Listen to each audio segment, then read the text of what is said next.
Hello friends, this is Jasu Bakuhatsu, and welcome back to Let's Play the Incredible Crash Dummies. Here we are on stage 5, the final stage. Yeah, apparently stage 4 didn't have, like, the second part. Oh, these bombs. These are the worst bombs. I hate this. Okay, there we go. The thing is, yeah, they spawn so close. Oh, I don't even see.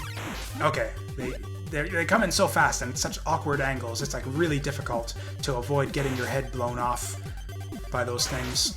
And yeah, this is another one of those levels where you really don't want your head blown off because there's some kind of tricky jumps. Okay, only 2 shots to kill these ones. It's weird. The enemies seem to be getting easier, like the big chomper bug guys in like the first stage to...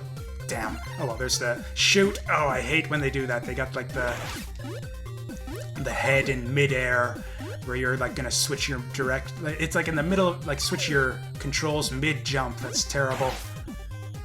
Okay, I remember... Okay.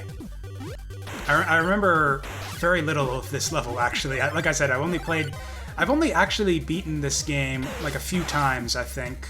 It's like I played through it, like, maybe like, I remember once I got... As like, a kid, not like a super young kid, but it's like...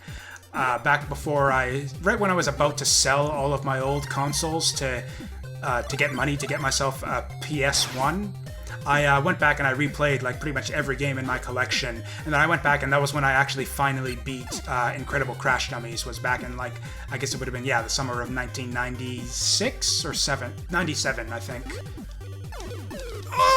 Oh yeah, this is what makes this part. So yeah, this is probably the hardest level in the game for exactly that kind of reason. There's a lot of that sort of nonsense in this part of the level where it's...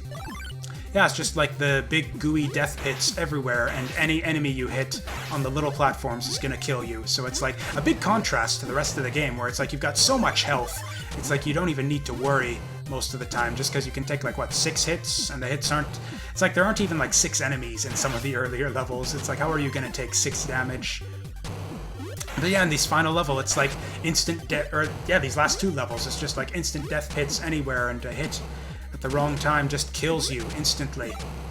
And that's why you need to stock up all these lives. Seem to be doing pretty well so far, though. The final boss is also tricky, but we'll cross that bridge. Okay, couldn't remember if those things made you lose your head or not. Because yeah, the hardest part of the level, and actually it's kind of neat. There's a kind of an inversion of the usual kind of level design pattern here. Normally, in pretty much every other level in the game, you're like kind of, like I said, kind of snaking your way left, right. Yeah, just kind of working your way up through the level, climbing to the top. And in this level, you're working your way down, actually. Which is, I don't know. Okay, I remember this shit so bad. It's like I almost want to fall for it just to show it off, but no, that is the health power-up of death, and I actually rolled into it anyways like an idiot, because, I don't know, I expected the platform to be bigger. That is atrocious design. Like, I see what they're getting at. It's like you can actually get that by, like, you know, do like a jump and back, and okay, and like I said, lives are precious, so let's not do that. Is it even possible to get that thing? That's just a death trap. What nonsense. And I was talking about how good the level design is in this game too, and they just had to go and ruin it for me. But really, that one part of the last level is like really oh yeah, this part is kind of bad too. So, or in fact, this is how I usually do this, because there are 2 types of the rocket boosters in this game. There's the one that just kind of increases your maximum speed, kind of like the speed shoes in Sonic, and then there's the one like this that accelerates, that just throws you forward no matter what. You just go like zooming forward, you can't even control it, and it's like nonsense. Although there is a trick to it where, yeah, I could have sworn that using that power-up canceled your forward momentum, but actually it just forces you to go forward at that little snail's pace. Oh well, we suicided our way past what was probably the toughest part of the level, which is pretty disappointing, but still, 5 lives is pretty decent. We're nearing the end of the level, so there's in fact, yeah, I don't think there's any more death traps. Like, I think we've crossed the last death pit of the level, so I think it's pretty much smooth sailing to the final boss, who is actually a bit tricky, but with 5 lives, I'm pretty sure I can handle it. Okay, 1, 2, 1, 2. Okay, so I guess, yeah, since we're coming to the end of the game, I should maybe think of wrapping things up. Did I have anything else I wanted to say about the Crash Dummies? I'm really curious as to, like, whether this sort of franchise was actually popular with, like, anyone. It's like I have a little bit of nostalgia for the ads, I remember, but I have, like, no... Like, yeah, I remember seeing ads for, like, Crash Dummies stuff all over TV back in the day, but I have no idea how to dodge these stupid fireplace things. I just, like... Every single time, I just tank the hits and go into the final boss with a couple heads down, basically. So this is kind of sort of a puzzle boss right here, actually. So it's kind of tricky to get close to him, but... Okay, and then... Okay, that's actually not what I wanted to do. Oh well.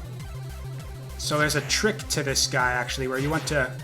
So actually, if you touch him, you just die. So this is actually a little bit tricky. You do need to get in close to use the coolant, and then you get up here, and then you do it. Shooting the oil at the boss himself actually does nothing. What you want to do is you want to shoot the oil at the switch, and then raise that 100-ton weight up, and then yeah, I guess a big surprise happens next. Yeah. So it's actually the timing on dodging these wheels is actually really tricky, and also it's also really tricky to get in and freeze the boss. I was actually really lucky that he had shot out a tire there right when I was about to crash into him. And you might think that it's like, okay, so I'll just like get up there and man, I'm gonna die actually. Yep, we are. Oh, not quite. Ah, yeah, he shoots out those wheels out at like a really fast pace. It's actually quite difficult to get in on him, and also because of the wheel momentum.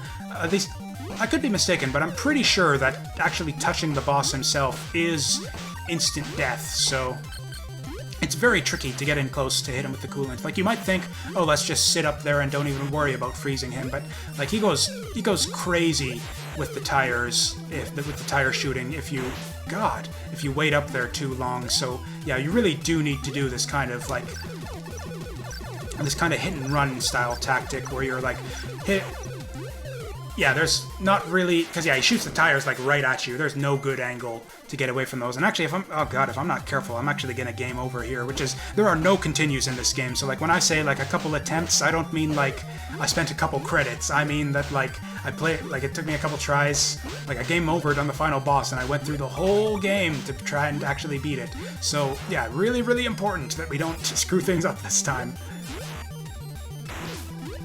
Okay, if I remember correctly, you can actually, if you get your timing really good, like if you're really on the ball with just freezing him, getting up here super fast, and yeah, coming down at the last possible moment, you can get him in, I think, 2 cycles. In fact, yeah, I think this...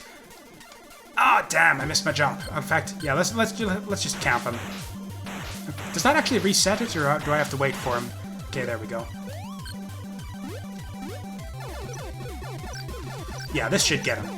Because, yeah, you can 2-cycle it if you're really on the ball with how quickly you get up there. There we go. Actually, fun fact is that the boss's hitbox doesn't actually go away during that explosion animation, so you can actually still die if you run into him after that. Yeah, Crash Dummies, I don't even really know what else to say about, like, Crash Dummies as, like, I don't know, as a historical artifact, as like the legacy of Crash Dummies or anything. Did anyone really give a shit about this franchise? Like, I remember seeing it all over TV with like the toy lines and stuff, and I just did not give a damn. Even as a little kid, it seemed like such a weird, like such a dumb idea to me. It's like so obviously like trying to, you know, cram like an educational message down kids' throats, as opposed to the original commercials, which I thought were actually kind of clever. If effective, I don't know. That's the topic for another. Never really. Who even gives a damn? Anyways, it just seems like a weird idea, and like they've got like this big villain, like Junkman, who's trying to. Like, if you think about like the universe of like the Incredible Crash Dummies, like the original TV commercials, they had like kind of a little. It's like, you know, it's like this own little world where it's like you got these anthropomorphized Crash Dummies who like crack wise at each other, and it's like they have this job where it's like they go into work, strap themselves into cars and then just like crash those cars and see where the limbs fly. And it's like, like I'm sure they made this joke at some point in the commercials, just like, it's a living. And it's like kind of a funny concept that's like these crash test dummies are actually like, that's like being crash test dummy is like actually some guy's job, and there's all kinds of little jokes and puns you can make with that as the game has amply demonstrated with its delightfully cleverly written script throughout the game so far.